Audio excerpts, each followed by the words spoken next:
네, 오늘 주기도문 마지막 시간입니다. 제가 보니까는 벌써 이 주기도문 가지고 9번 이제 오늘까지 9번 이제 설교를 하게 되는데요.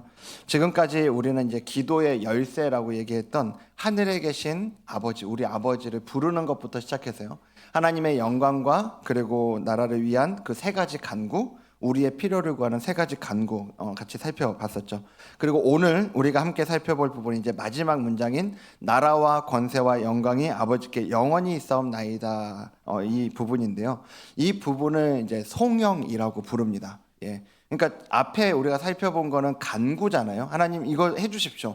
이걸 주십시오. 간구인데 이 마지막 부분은 간구가 아니라 하나님께 영광을 돌리는 기도 또는 이제 찬양이라고 해서 송영이라고 이제 그렇게 호칭을 합니다. 근데 여러분 성경을 좀 이렇게 자세히 본 분들은 좀 이상한 부분을 발견하셨을 것 같아요. 주기도문에서 이 부분만 괄호로 묶여 있습니다. 성경에 이 부분만 괄호로 묶여 있는데, 그리고 좀 좋은 책은 그 주석이 달려 있잖아요. 거기에 이렇게 돼 있는 책들이 많이 있을 텐데 고대 사본에 이 괄호 내 구절이 없음, 이렇게 되어 있을 거예요. 무슨 말이냐면 마태복음을 기록한 가장 오래된 성경 사본들을 보면 주기도문이 우리가 지난 시간에 봤던 다만 악에서 구하옵소서에서 끝나는 경우들이 있다는 거죠. 성경은 원본이 없는 거 아시죠? 예, 성경 원본이 없습니다. 사본만 남아 있어요. 근데 사본 중에서 이제 가장 오래된 성경 사본들에 이제 그렇게 돼 있는 거죠. 그래서 성경을 번역할 때 이 마지막 송연 부분을 이렇게 괄호로 묶어놓고 또 거기에 대해서 이렇게 설명을 하고 있는 겁니다. 그럼 이 구절은 들어가면 안 되는 거 아니었나? 또 이 구절은 별로 안 중요한 거 아닌가? 이제 이런 생각을 하실 수도 있는데요. 그렇지는 않아요. 고대 사본에 이렇게 나오지 않았어도요. 사실상 많은 학자들이 주님이 이 송영을 말씀하셨을 가능성을 전혀 배제하지 않습니다. 왜냐하면요. 일단 이 유대인들의 모든 기도는 기본적으로 송영으로 끝나요. 우리가 모든 기도 마칠 때 어떻게 끝내죠? 예수님의 이름으로 기도합니다 하잖아요. 마치 그런 것처럼 유대의 모든 기도도 송영으로 끝납니다. 백성들이 기도하면 제사장이 송영으로 화답하면서 기도를 마무리하는 거죠. 그리고 초기 기독교의 자료들을 보면요, 초대교회 성도들은 이미 오래전부터 이 조기도문을 이런 송영으로 마무리를 해왔거든요. 그러니까 이 문장이 예수님께서 정확히 어떤 형태로 말씀하셨냐, 여기에 대해서는 학자들 사이에 논의가 있을 수 있죠. 하지만 교회는 이미 아주 오래전부터 이 고백이 주기도문의 마지막에 가장 어울리는 결론이라고 받아들여 왔다라는 겁니다. 그리고 사실 이 성경을 조금만 우리가 자세히 보면 왜 교회가 이 성경 이 고백으로 기도를 마무리했는지를 알 수 있는 거죠. 여기 개역개정에 보면 악에서 구하옵소서 다음에 바로 나라와 권세와 영광이 이렇게 연결을 짓고 있잖아요. 근데 우리 주기도문 외우고 있잖아요. 우리 주기도문 외울 때 그렇게 갑니까? 악에서 구하옵소서 다음에 나라와 권세와 영광이 바로 이렇게 갑니까? 아니죠. 중간에 단어가 하나 있잖아요. 대개. 예, 대개. 제가 어릴 때는 이 말이 무슨 말인지 모르고 그냥 외웠어요. 아마 저만 그런 건 아닐 거라고 조금 확신합니다. 예. 어떤 분들은 강원도 가서 먹는 뭐 이런 거 좀 생각하실지 모르겠어요. 그런 거 아니죠. 그런 게 아니고 이 단어가 뭘 이렇게 번역한 거냐면 헬라어 원문에 호티라는 단어가 있어요. 그 호티라는 단어를 번역한 건데 그 의미가 뭐냐면 왜냐하면, 이는, 이런 의미예요. 그러니까 이 앞에 우리가 필요를 구했잖아요. 일용할 양식 주세요. 우리의 죄를 용서해 주세요. 시험에 들게 마시고 다만 악에서 구해 주세요. 그 다음에 이런 겁니다. 왜냐하면요, 우리가 왜 이렇게 기도를 드리냐? 왜냐하면요, 그렇게 하실 수 있는 모든 능력과 권세와 영광이 아버지께 있기 때문입니다 라고 기도하는 거예요.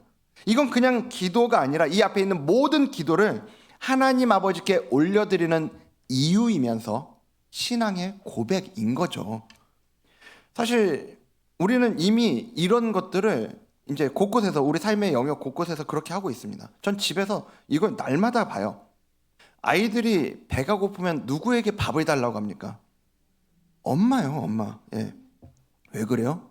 엄마에게는 그 밥을 줄 수 있는 권세와 능력이 있기 때문에 그렇습니다. 예. 여러분, 공부를 배우고 싶으면 누구 찾아갑니까? 선생님 찾아가잖아요.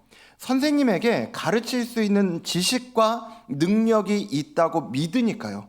그러니까 선생님한테 우리가 찾아가고 또 아이들도 선생님한테 보내는 거 아니에요? 우리는 그가 무언가를 가지고 있다고 생각할 때 그걸 구하기 위해서 그 존재에게 찾아가죠. 오늘 우리가 바로 그거 고백하는 거라고요. 하나님, 내 삶에 필요한 모든 것들이, 내 문제와 고통을 해결해 주실 수 있는 모든 것, 그것들을 다스리는 능력이, 그 권세가, 힘이, 영광이 오직 하나님께만 있습니다. 다른 것이 아니라 오직 하나님께만 그 모든 것이 있다는 걸 고백하는 게 이 마지막 송영이라고요. 우리가 이 주기도문을 처음 시작할 때 하늘에 계신 우리 아버지라고 하면서 이제 시작을 했잖아요. 그때 제가 이게 그냥 관용구 같은 게 아니라 기도의 문을 여는 열쇠다라고 말씀드렸죠. 그러면서 제가 그런 말씀 드렸습니다. 다른 기도 못해도 하늘에 계신 우리 아버지만 불러도 된다고요. 그것도 기도라고 그랬잖아요. 나중에 제가 들은 이야기인데요. 그날 설교를 이제 이렇게 했잖아요. 그거 듣고 나서 한 성도님이 이제 집에 가서 가정 예배를 드리는데요. 기도할 때 이제 대표 기도를 하실 거 아니에요? 진짜로 아버지 하고 끝냈대요. 제가 그 이야기를 듣는데 속으로 이런 생각이 들더라고요. 아, 목사인 나보다 믿음이 좋으시다. 이런 생각이 들더라고요. 아니, 그 이야기를 듣고 처음에 같이 이렇게 그 얘기 들으면서 웃었는데, 아니, 시간이 지나서 이거 너무 감동 아닙니까? 진짜로 아버지를 찾으신 거잖아요. 그 믿음의 기도요. 그렇게 이 기도의 첫 시작을 하늘에 계신 우리 아버지를 부르면서 시작을 했는데, 마지막도요, 다시금 그 아버지에 대한 고백으로 마치는 거라고요. 나라와 권세와 영광이 아버지께 있습니다. 아버지께 있다고요. 제가 이 주기도문을 함께 나누면서 자주 말씀드렸던 것 중에 하나가 순서를 바꾸지 말라는 거였어요. 순서가 바뀌면 안 됩니다. 왜냐하면 우리의 본성은 내 필요, 내가 원하는 것부터 튀어나온다고요. 그런 면에서 이번에 제가 이 주기도문 마지막 송영 부분을 이제 준비하고 묵상하면서요. 왜 마지막을 이 송영으로 끝내나? 왜 마지막에 꼭 이게 나와야 되는가를 좀 많이 생각을 하게 되는데, 이게 제가 묵상하면 할수록이요. 생각하면 생각할수록 이 송영이 너무 중요한 거예요. 이게 너무 중요한 겁니다. 여러분, 이 마지막 송영을 우리가 제대로 그 의미를 알고 제대로 고백하면요, 우리의 시선이 전환이 돼요. 우리가 주기도문 후반부에 우리의 필요를 간구했잖아요. 주기도문에서만 그런 거 아니라 우리가 기도할 때 그렇잖아요. 다 우리의 필요를 가지고 기도한다고요. 그런데요, 여러분은 그렇게 기도하고 어떻게 끝내세요? 혹시 기도할 때 필요한 것만 리스트 만든 다음에 그거 구하고 막 다 이렇게 구하고 기도 끝, 이러지는 않습니까? 분명 그것도 의미 있죠. 하나님께 우리의 필요를 구하는 거니까요. 그런데요, 우리가 기도를 이야기하면서 내 소원을 이루어주는 주문 같은 거 아니라고 그랬잖아요. 기도는 우리의 필요를 구하는 것뿐만 아니라 그 기도를 통해 우리의 필요와 문제와 모든 상황들, 그 우리의 모든 삶을 하나님께 맡기는 시간인 거죠. 우리가 이럴 때 태필님 말씀으로 마음에 새긴 게 바로 그거잖아요. 여호와를 기뻐하라 라고 우리가 고백한 다음에 뭐라고 얘기했습니까? 시편 37편 5절 말씀 한번 띄워주시면요, 우리 같이 한번 읽겠습니다. 시작. 내 길을 여호와께 맡기라. 그를 의지하면 그가 이루시고. 우리 마음 가운데 이를 내내 새겼던 말씀 아닙니까? 내 길을 여호와께 뭐 하라고요? 맡기라고요. 그때 이거 맡기는 거 뭐라고 그랬어요? 굴리는 거라고 그랬어요. 굴리는 거. 우리의 길, 우리의 문제들을 끄집어내서 주님께 굴리고 맡겨야 되는데요, 우리가 우리의 필요만 쭉 읊고 기도를 이렇게 끝내잖아요. 그럼 열심히 기도를 했는데 기도 시간 내내 그 문제들만 묵상하다가 끝내는 거예요. 그럼 어떤 경우에는 기도를 한다고 했는데 내가 그 문제들을 끌어안고 있으니까, 그걸 내가 짊어지고 있으니까요, 그걸 묵상하고 있으니까 오히려 기도하기 전보다 더 마음이 무거워지는 경우가 있는 거죠. 그래서 저는 말씀드리는 겁니다. 이 송영이 너무 중요하다니까요. 우리의 모든 간구를 주님께 올려드린 후에 이 고백을 올려드리는 거예요. 하나님, 제가 이 모든 것을 이렇게 하나님께 아뢰 수 있는 이유는요, 하나님이 그 모든 것을 다스릴 수 있는 능력, 그 나라와 권세와 영광을 가지신 분이시기 때문입니다. 아멘이십니까? 예. 저는 이 고백이 우리 모두에게 아멘이 되기를 간절히 소망합니다. 여러분, 절대 기도를요, 여러분의 필요 리스트, 문제 리스트만 나열하는 시간으로 채우지 마시라고요.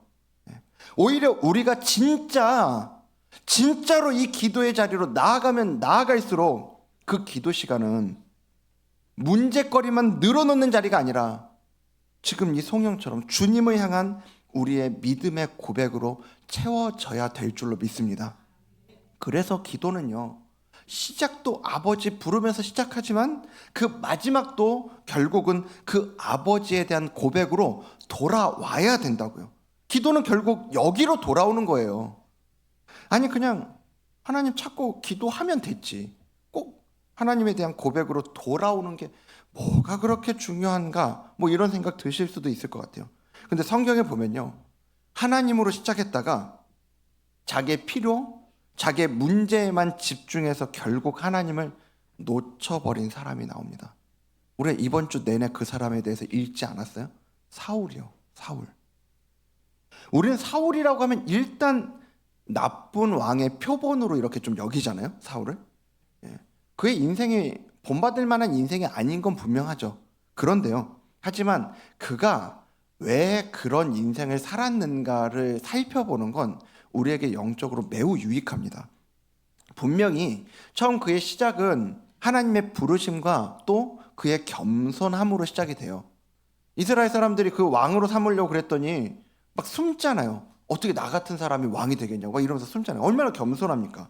근데 그렇게 왕이 되고 나서부터 그에게 세상 그 무엇보다 중요한 게 생기죠. 뭐예요?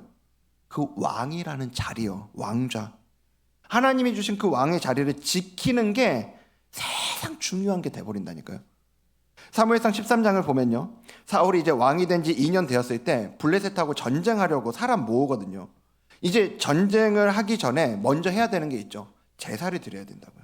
번제, 제사를 드려야 되는데, 근데 그 제사를 누가 드려야 되냐? 사무엘이 드려야 돼. 제사장인 사무엘이 드려야 되는데 사무엘이 안 와요. 그러니까 사울이 어떻게 하는지 보십시오. 13장 8절인데요. 사울은 사무엘이 정한 기한대로 이레 동안을 기다렸으나, 그 뒤에 빨간색 읽어볼까요? 사무엘이 길갈로 오지 아니하매 백성이 사울에게서 흩어지는지라. 아멘. 아니, 블레셋 군대는 언제 쳐들어올지 모르고 사무엘은 오지 않으니까 사기가 꺾일 거 아니냐고요. 전쟁해야 되는데. 그러니까 백성들이 흩어지기 시작해요. 전쟁하려고 모였다가 뭐지? 이거 아닌가? 막 흩어지기 시작해요. 그러니까 이 사울 마음이 어떤 거예요? 이건 뭐라도 해야 되는 거죠. 그래서 진짜로 뭐라도 합니다. 바로 다음에 9절에 보면 사울이 이르되 번제와 화목제물을 이리로 가져오라 하여 뭐 했다고요? 번제를 드렸더니. 왕이 번제를 드릴 수 있냐? 없어요. 이건 왕은 못하는 거예요. 아무리 왕이어도. 사무엘만 하는 거라고요. 근데 자기가 급하니까 자기가 해버려요. 그때 사무엘이 와서 사울에게 13절에 이렇게 이야기하죠. 왕이 뭐하게? 망령되이 행할 때. 문제는요, 지금 문제는 뭐예요? 사울의 시선이 하나님이 아니고요, 자기 상황으로 옮겨갔다는 거예요. 그것만 보고 있는 거예요. 군사들은 흩어지고 전쟁할 사람은 흩어지고 지금 블레셋 군대 저기 있고 자기 왕의 자리는 위태하고, 그러니까 마음이 급해지는 거죠. 그래서 하나님을 기다리는 대신에 자기 문제를 먼저 해결하려고 해요. 근데 이 모양을 보세요. 먼저 해결하려고 한 그 모양만 보면 겉으로는 제사를 드렸잖아요. 기도하는 사람처럼 보인다고요. 하나님 찾는 사람처럼 보인다고요. 그런데 지금 사울이 정말로 붙잡은 게 뭐냐고요. 하나님이에요? 아니라니까요. 하나님을 붙잡는 게 아니라 자기 왕국을 붙잡은 거예요. 자기 왕좌를 붙잡은 거라고요. 어쩌면 지금 이 사울의 상황을 보면서 아니, 그 정도 되는 상황이면 그럴 수도 있는 거 아닙니까? 응? 이런 생각 드실지도 모르겠어요. 근데 여러분, 지금 사울이 보여주는 모습을 잘 읽으신 분들은 아시겠지만 이 한 번의 실수가 아니에요. 그 뒤에 사무엘상 15장에 보면 아말렉과의 싸움에서도 같은 일이 반복이 됩니다. 하나님이 사무엘을 통해서 분명히 그 아말렉과의 싸움에서 지령을 내리신 게 있어요. 아무것도 남기지 마라. 모든 걸 진멸해라 라고 말씀하세요. 왜냐하면요, 아말렉과의 싸움은 영토 싸움 같은 게 아니거든요. 나라와 나라의 전쟁이 아니라 아말렉을 향한 하나님의 심판이었거든요. 그래서 지금 사울에게 그렇게 명령하신 건데, 나중에 15장 9절 보시면 이렇게 나옵니다. 사울과 백성이 아각과 그의 양과 소의 가장 좋은 것 또는 기름진 것과 어린 양과 모든 좋은 것을 남기고 진멸하기를 즐겨 아니하고, 그 다음 빨간색 읽을까요? 가치 없고 하찮은 것은 진멸하니라. 아멘. 가장 좋은 것은 남겼어요. 그리고 뭐만 진멸해요? 가치 없고 하찮은 거. 여러분, 이거 누가 정했어요? 뭐를 진멸할지 안 할지, 뭐가 좋은 거고 뭐가 가치 없고 하찮은 건지 지금 누구의 기준이에요? 사울이잖아요. 사울. 하나님이 모두 진멸하라고 하신 그 말씀이 기준되지 않고요, 사울의 판단이 기준이 된 거죠. 아니, 그 양과 소의 좋은 것들이 얼마나 좋아 보였겠냐고요. 어마어마했을 건데, 당장 군대를 유지하는데도 그렇고 자기 왕권을 유지하는데도 그게 도움이 되겠죠, 당연히. 그래서 사울은 하나님의 말씀보다 자기의 필요와 자기 왕국을 기준으로 이거 판단하고 있는 거예요. 이때 사무엘이 그거 다시 와서 이거 보고 남긴 유명한 말이 그거잖아요. 순종이 제사보다 낫고 듣는 것이 순양의 기름보다 낫다. 그러면서 사울에게 하나님이 말씀, 심판의 메시지를 줍니다. 사무엘상 15장 23절인데요. 자, 여긴 빨간색만 읽겠습니다. 시작. 왕이 여호와의 말씀을 버렸으므로 여호와께서도 왕을 버려 왕이 되지 못하게 하셨나이다. 아멘. 하나님의 준엄한 심판의 말씀이에요. 그런데요, 하나님이 이렇게 사울을 버리셨다라고 지금 하나님하고의 관계가 끝난 거잖아요. 근데 이 가운데에도 사울이 지금 뭘 원하는지를 보여주는 게 그 뒤에 나오는 이제 15장 30절 말씀인데요. 자, 거기 보면, 여기는 우리 전체 같이 읽을게요. 시작. 사울이 이르되 내가 범죄하였을지라도 이제 청하옵나니 내 백성의 장로들 앞과 이스라엘 앞에서 나를 높이사 나와 함께 돌아가서 내가 당신의 하나님 여호와께 경배하게 하소서 하더라. 아멘. 뒤에 말만 보면 하나님 여호와께 경배하게 하소서, 하나님 경배하게 해달라는 말처럼 들리죠. 근데 벌써 보세요. 내 하나님 아니에요. 우리 하나님 아니에요. 누구 하나님이에요? 당신의 하나님이래요. 벌써 끝난 거예요. 사울은 이거 안 중요하단 이야기예요. 이게 중요한 게 아니라 핵심은 저 앞이라고요. 이제 청하옵나니 내 백성의 장로들 앞과 이스라엘 앞에서 나를 뭐하라고요? 날 높여달라고요. 그걸 위해서 이 뒤에 게 필요한 거라고요. 하나님이 나를 버리셨어도요, 백성들 앞에서 내 왕의 자리만큼은 무너지지 않게 해달라는 겁니다. 그러니까 사울의 문제는요, 하나님을 몰랐던 거 아니에요. 기도를 안 한 것도 아니라고요. 문제는 뭐냐 하면 그 모든 거 다 형식적인 거 했어도요, 하나님보다 자기 왕의 자리가, 자기 왕국이 더 중요했다라는 거예요. 그래서 사울은 하나님으로 시작했지만 결국 자기 왕국이, 자기 문제가, 자기 상황이, 자기 계획이 너무나 중요해져서 진짜 중요한 하나님은 놓쳐버렸던 거라고요. 여러분, 이게 꼭 사울만의 이야기입니까? 우리도 기도할 때 그런 거 아니냐고요. 분명히 기도하는데 기도하면서도 하나님을 바라보는 게 아니라 문제만 붙잡고 있을 때 있는 거 아니에요? 겉으로 보면 기도하고 있는 것 같아요. 그런데 사실은 하나님을 붙잡는 게 아니라 그 기도의 자리는 내 문제를 끌어안고 있는 자리였던 거죠. 하나님 의지하는 것 같지만 사실은 내 상황과 내 계획과 내 자리, 그거를 놓지 못하고, 그거 놓치면 죽어버릴 것 같으니까 그거 붙잡으려고 어떻게든 아둥바둥하는 시간이 되어버린다고요. 그래서 기도는 하고 있는데 기도의 중심은 하나님이 아닌, 하나님 나라가 아닌 내 왕국이 되어버리는 거죠. 여러분, 그래서 주기도문의 이 마지막 성령이 너무 중요한 거라고요. 우리의 필요 다 구했잖아요. 양식을 구하고 용서를 구하고 시험에 가서 건져달라고 그러고 악에서 구해달라고 그랬잖아요. 그런데 그 기도를 그대로 끝내지 않는 겁니다. 대개 나라와 권세와 영광이 아버지께 영원히 있사옵나이다. 이건 하나님이 내 문제보다, 내 상황보다 하나님이 훨씬 크신 분이시고 내 모든 삶보다 하나님이 우선하십니다라는 그 고백이 이 고백이라고요. 여러분, 기도는 문제로 시작될 수 있습니다. 우리가 문제 있을 때 하나님 앞에 가지고 나아가는 거 너무 정상이죠. 그럴 수 있다고요. 하지만 절대로 문제로 끝내지 마시라고요. 문제로 시작할 수 있지만 문제로 끝나면 안 돼요. 기도는 결국 하나님에 대한 고백으로 돌아와야 된다고요. 근데 여러분, 우리가 이렇게 문제에만 우리의 시선을 두고 있을 때 그때 우리의 마음을 사로잡는 생각이 있어요. 뭐냐 하면 이 문제가 빨리 해결됐으면 좋겠다는 거예요. 그 조바심이 생겨요. 아프면 빨리 낫기를 원하고, 막힌 일이 있으면 빨리 풀리기를 원하고, 힘든 상황이 있으면 빨리 지나가기를 원하는 거. 뭐 이거 인지상정 아닙니까? 문제가 보이면 우리 마음은 자연스럽게 이거 좀 빨리 해결됐으면 좋겠다, 이 고난이 빨리 지나가면 좋겠다, 그 생각에 붙잡힌다고요. 제가 지난주에 이 다락방 공과를 준비하면서요, 이걸 다시 좀 생각하는 시간을 좀 갖게 됐어요. 요한복음 11장 나사로 이야기잖아요. 나사로가 병이 드니까 그 누이였던 마르다와 마리아가 바로 그 소식을 예수님에게 사람 보내서 전하죠. 마르다와 마리아의 마음이 어떤 마음입니까? 예수님이 오시기만 하면, 예수님이 오시기만 하면 지금 이 아픈 오빠가 나을 거야, 이 믿음이 있었던 거잖아요. 그러니까 어떻게 되는 거예요? 예수님이 빨리 오셔야죠. 빨리 오셔야 돼요.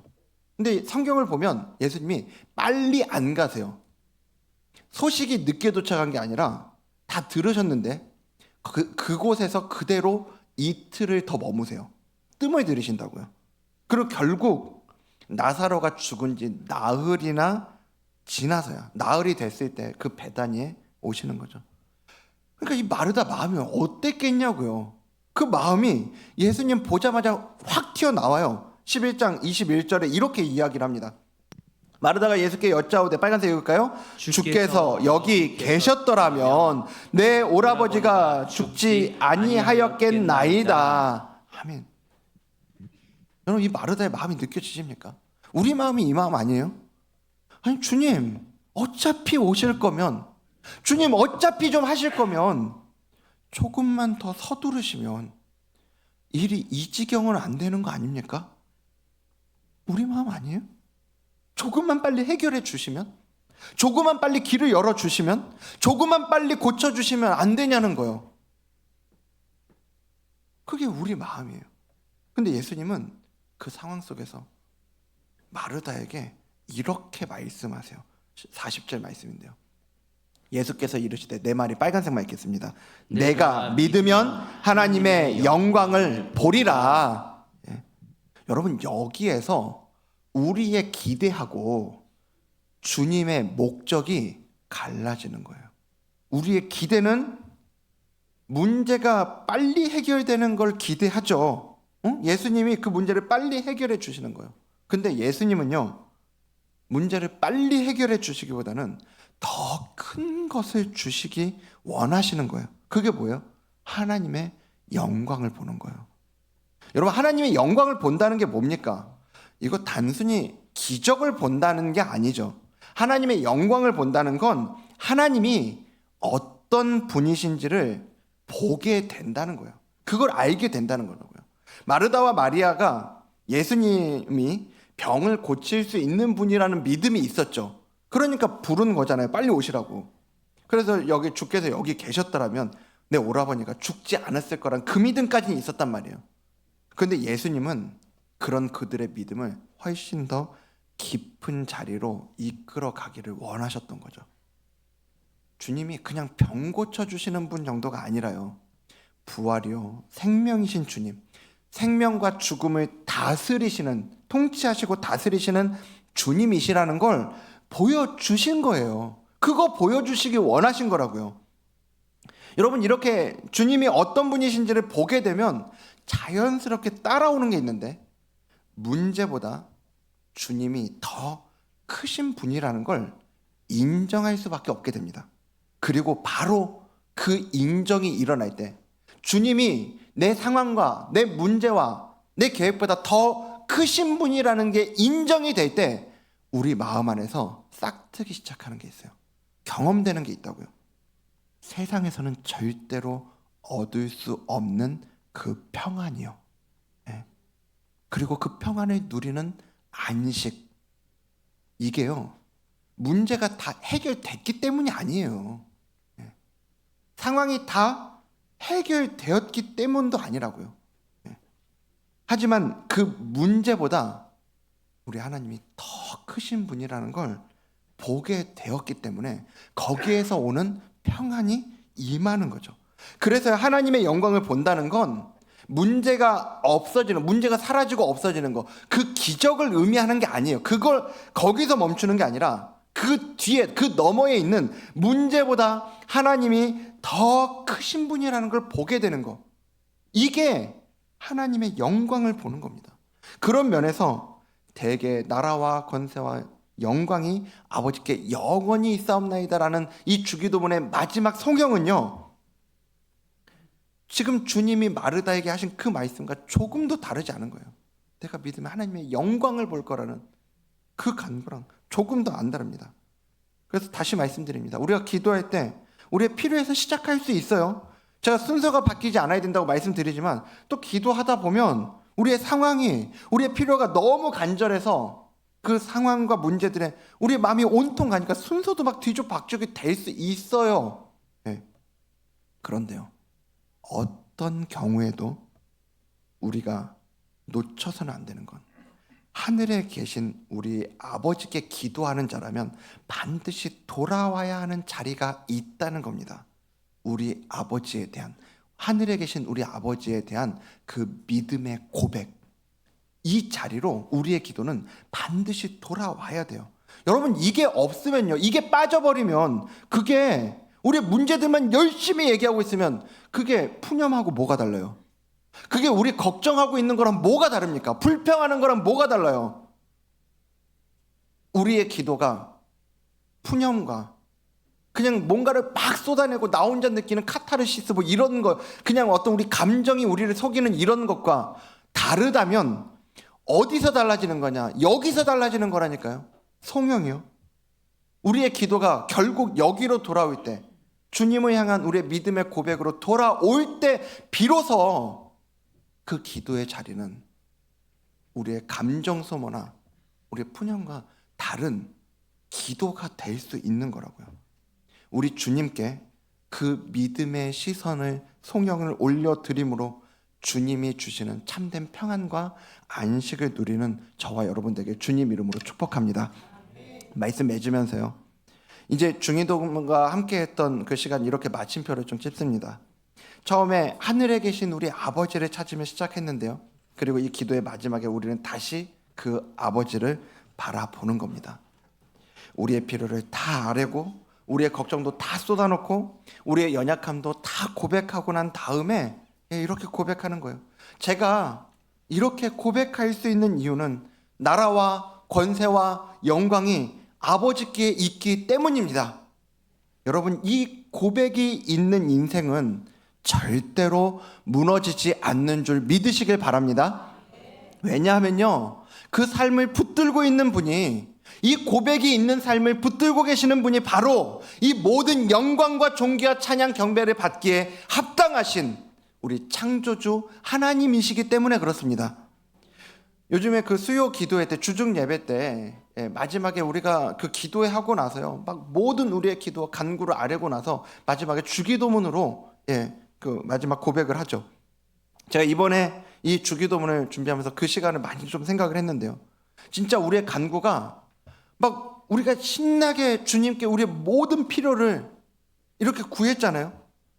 그게 그냥 거기에서 끝나는 게 아니라 주님께 막 우리의 문제만 던져놓고 끝나는 게 아니라 항상 마지막은 우리의 간구가 믿음의 고백으로 끝날 수 있기를. 그래서 그 시간이 그냥 우리가 하나님 앞에 내가 막 쏟아놓고 끝내는 시간이 아니라 오히려 그 시간이 지나면 지날수록 우리의 믿음의 고백이 쌓이는 시간이 되기를 간절히 소망하는 마음이 생기더라고요.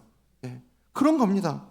여러분, 또 이번 한 주간 우리가 살아가는 우리 각자의 자리에서요, 삶의 무거운 문제가 또 우리 가운데 짊어지게 될 때, 세상의 거친 풍랑이 우리의 마음을 흔들어 댈 때요, 주님 앞으로 나아가는 그 기도의 자리에서 대개 나라와 권세와 영광이 아버지께 영원히 있사옵나이다 고백하며 나아갈 수 있는 저와 여러분들에게 간절히 소망합니다. 그 주님께 올려드리는 우리의 그 믿음과 고백 속에 주님 주시는 평안과 안식 누리는 저와 여러분 되기를 주님 이름으로 축복합니다. 오늘 말씀을 기억하면서요, 보니까 이 주기도문의 고백을 너무 이 마지막 성경을 기가 막히게 담아낸 찬양, 이 찬양이더라고요. 나의 기도하는 것보다. 후렴이 그렇잖아요. 모든 영광과 존귀 찬양과 경배를 돌릴지어다. 우리가 어떤 기도를 하더라도 마지막은 하나님 이것 주십시오 에서 끝나는 게 아니라 주님 모든 영광과 존귀와 찬양과 경배를 주님 받아 주시옵소서. 우리의 기도가 그렇게 끝나기를 소망합니다. 그래서 오늘 이 시간 우리 다 함께 자리에서 일어나셔서요, 주님 앞에 우리의 이 믿음의 고백을 가지고 함께 찬양하며 나아갑니다.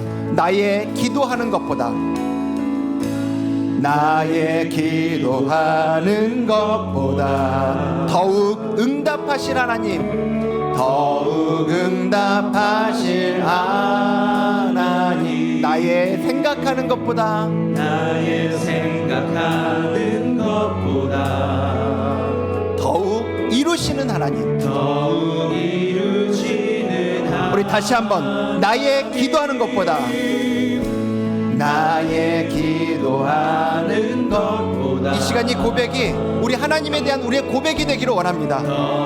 응답하실 하나님, 나의 생각하는 것보다, 나의 생각하는 것보다 더욱 이루시는 하나님, 더욱 이루시는 하나님, 우리 가운데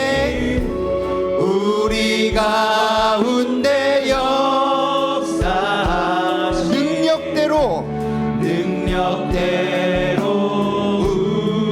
우리들 간구함을 넘치도록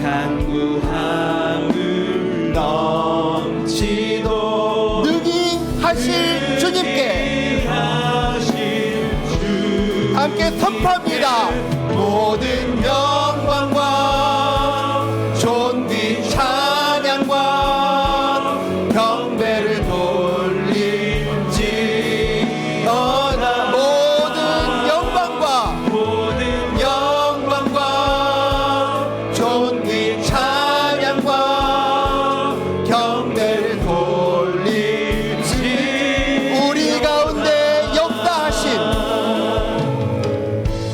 우리 가운데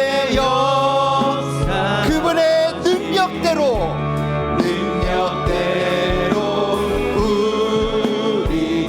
우리의 간구함보다 넘치도록 능히 하실 수 있는 주님께, 능히 하실 주 모든 영광과 존귀 찬양과 경배를 돌릴지어다.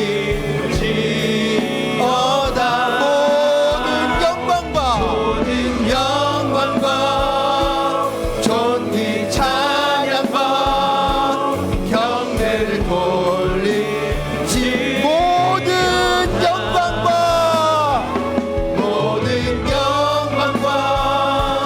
존귀 찬양과 경배를 돌릴지어다. 주님 이 시간 우리의 경배를 받아주십시오. 영광과 존귀 찬양과, 이 시간 다 함께 주님이 가르쳐주신 기도를 찬양합니다. 대개 주의 나라, 대개 주의 나라, 주의 권세, 주의 영광 영원, 대개 주의 나라, 대개 주의 나라,